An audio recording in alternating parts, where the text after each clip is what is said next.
All right, so I'm Scott Thomas Outler. I'm a poet, and no one has given me an intervention for it at this point, so I have to keep coming to events like this so we can talk about our condition with other addicts of the word. And I live out in Lilburn by Stone Mountain. Also, I'm a contributing editor at a magazine called Setu, which is a bilingual journal in Hindi and English, and just published the Western Voices 2019 special edition. So 32 contributors in that, and I'd encourage everyone to go check that out at setumag.com. I'm really proud of the way that collaboration all came together and reading through all that amazing work. So I want to shine some light on those poets. Just got back from Portland, Oregon for the AWP conference, was doing a reading out there, and the day that I left, early last week, my sister sent me a message saying that the books for my next collection, called Of Sand and Sugar, had arrived that day. So I spent the next week out there like a kid waiting for Christmas to get back home and open the box and check them out.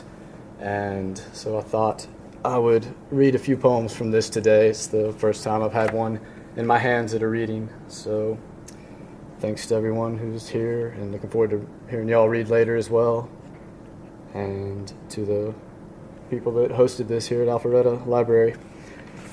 This first piece is called When Form Takes Shape, and it's the poem I sent to the artist who did the cover, Misty Milwee out of Alabama, and she used that as inspiration to create this mixed media piece of art. And so I thought it would be an appropriate first poem to read from it. When Form Takes Shape.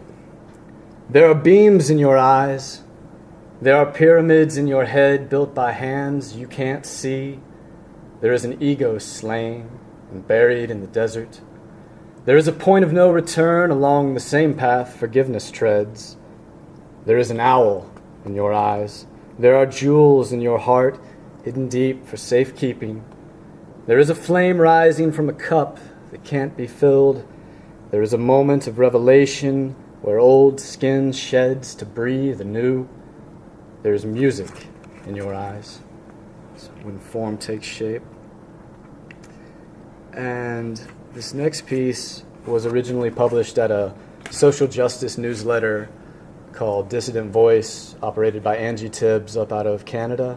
And I've been a weekly contributor on their Sunday poetry page for the last 4.5 years. So if anyone writes poems about society or culture or current events, Dissident Voice is definitely a site I recommend checking out. And this one is called Alms of Ouroboros. Those politics will eat you for breakfast and leave the empty plate smeared with grease. That's not God in your needle. That's not love in your message. That's not virtue in your stained glass. That's not power in your eyes. I can see you, same way I can see straight through myself. Just another tale, chasing itself around the cycle we have suffered, yet survived before. Mounds of dirt, vials of blood, bones and ash piled atop the earth, ant hills, mole hills, kingdoms, fiefdoms, empires, are all, sooner or later, kissed by their own sacrifices and smashed by the hands of time. That's not gold in your teeth. That's not love in your mission. That's not honor in your oil fields. This is certainly not your reaping of wheat. And I'll read one more piece from this, also originally published at Dissident Voice. It's called Blue Pines. I consulted my stars during a dry spell in the plains. They told me to lie down in the grass, make a blanket of the leaves, told me to build a fire in the season when the sky grows cold, told me age is just a number until it kills you. Warm in the bones where the ache melts, told me the trees will always love you, but they alone cannot protect from the storm. Told me that even saints will cheat when they're trying to save the soul of a sinner.